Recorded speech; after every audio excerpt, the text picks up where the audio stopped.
So Harold and Bert, Harold played by John David Washington, Bert played by Christian Bale, meet in war, and Valerie is a nurse. So they all meet in Belgium, and she treats them, and they all kind of run off to Amsterdam together, where they have this kind of golden bubble of time in Amsterdam, and it's just kind of that thing that they always carry with them, that they had this time in Amsterdam. And then they don't see each other for many years. Well, Valerie doesn't see them for many years, and kind of when they're all flung back together, they're caught up in this murder and conspiracy plot.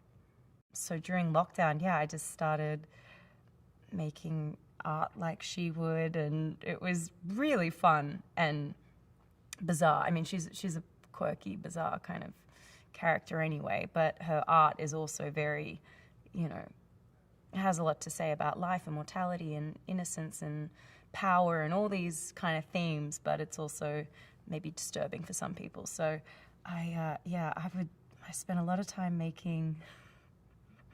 My husband literally thought I was losing my mind in lockdown.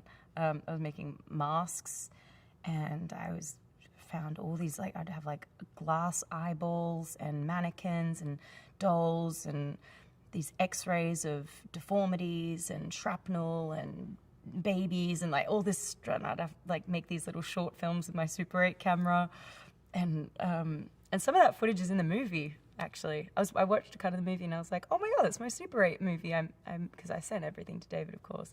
So that was really, really cool to see that pop up. I don't know, I get the impression that he's someone that's just watched people a lot and understood that in certain situations when something really big and scary is happening, actually something really small and hilarious can be happening at the same time.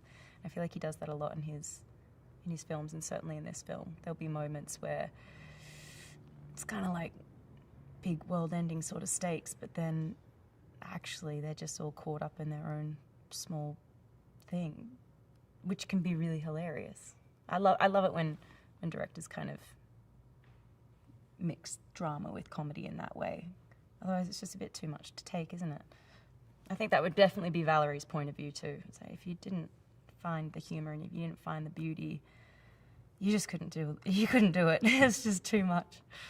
I mean, there was a lot of very, very funny people on this set and very comedically gifted actors, a part of the ensemble cast. So, as you can imagine, a lot of improv and a lot of breaking the scene because everyone's just laughing.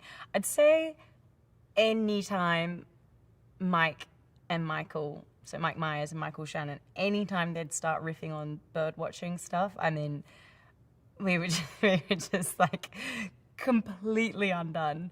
I mean, there's so many takes that I don't think anyone could have used. And I remember thinking at the time, I was like, this will never be in this. How could this possibly be in the movie? And then honestly, when I watch the movie, it's my favorite parts when they talk. But I mean, there is so much footage of them talking about birds, and it was so funny. But that's why there's so many great little duos on camera. Whether you've got Alessandra and Matthias, the two cops, is this one little duo, or you've got, Mike and Michael, there's all these little duos, and everyone's so funny. You're so pleased when they pop up on screen. But it's funny that you can have someone who's so known for their comedy like Mike Myers with someone who's so known for their drama like Michael Shannon, and then they can just riff off each other and be hilarious and serious and moving and all those things. I mean, it was so funny. Saying Matthias is thought of as such a dramatic actor as well, and he's hilarious. And Christian's obviously Christian could do literally anything. He's so funny. I mean, everyone was just so good, so talented. It's really charming and magical and propulsive, and it's both people's tiny little worlds and the big world at the same time, if that makes sense.